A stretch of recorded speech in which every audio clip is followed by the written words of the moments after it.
दर्शक बंधु UPI users आसला बड़ खबर आपण मैंने गूगल पे फोन पे पेटीएम यूज करुले यही खबरटी आपण मानक जाना निहाती आवश्यक। बर्तमान टंका नेण देण क्षेत्र में बर्तमान फोन पे गूगल पे कि पेटीएम व्यवहार सर्वाधिक। आपण मैंने सीधा सड़क पकेट्रु मोबाइल टी काढ़ी बारकोड मध्यम स्कानर करी आपण मैंने टंका पेमेंट करुँच। तेबे ये टंका पेमेंट उपरे बर्तमान आपण मानक विभिन्न चार्जेस लगे जाऊँगी जहाँकि बर्तमान एक अपडेट अनुसार बर्तमान एणिकी भिन्न भिन्न पेमेंट पाई देबाकू पड़िबो सर्विस चार्जेस। तेबे देखंतु खबरटी संपूर्ण पढ़ी नेबा। तेबे दिन थिला लोक किछि भी किनिबा पाई पॉकेट रे टंका नहीं जाउतले, एबे समय बदलिछि आउ समय बदलिबा सहित पेमेंट सिस्टम मध्य बदलिछि। एबे आ लोक कैश दे जिनिस किणु नाहंती, पाखरे मोबाइल अछि तो पॉकेट रे टंका भी अछि। माने आमे कहूछु यूपीआई पेमेंट कथा, माने दुकान रे हेउ कि शोरूम बा अन्य जेकोसी जिनिस किणी मोबाइल ही आम बर्तमान payment करुचु।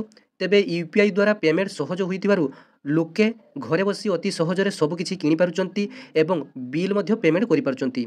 जेपरिक electric bill, gas bill, DTH bill, LIC payment भली जेकोसी पेमेंट आपण माने निज मोबाइल रो रिचार्ज मध्य ए गूगल पे किंबा फोन पे साहाय्य करि पारुचंती।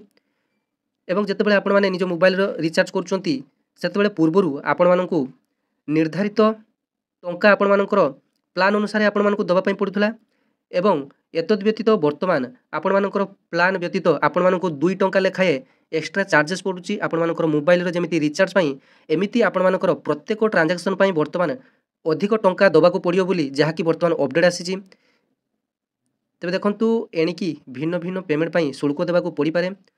प्रतिदिन 60 रु 80% नेण देण यूपीआई पेमेंट द्वारा हेउची। प्रतिदिन कोटी कोटी टंका ट्रांजैक्शन हेउची।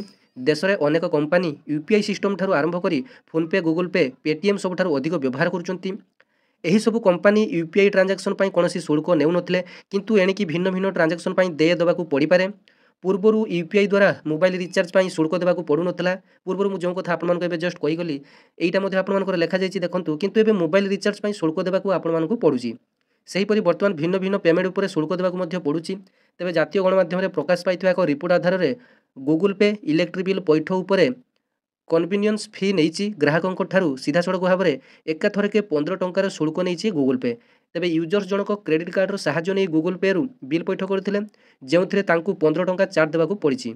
एथिरे जीएसटी मध्य शामिल रहिछि। तेबे गूगल पे रो एही शुल्क को डेबिट कार्ड और credit card transaction processing fee भाव में दर्शाइछि। तेणु आगामी दिन में भिन्न भिन्न यूपीआई ट्रांजैक्शन पई शुल्क देबाकू पड़ी पारे बोली रिपोर्ट रे प्रकाश पाइछि। तेबे दर्शक बंधु समय बदलिबा सहित सबकिछि परिवर्तन हेउछि। आगरु आमे टंका नहीं किणाकिणी करुथले, बर्तमान मोबाइल माध्यम आमर जिनिस किणाकिणी होई जाउछि।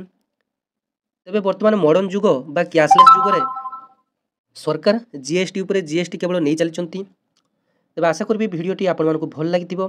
तेबे अन्य मानकु शेयर कर देबे एवं चैनल को सब्सक्राइब करनेबे। धन्यवाद। जय जगन्नाथ।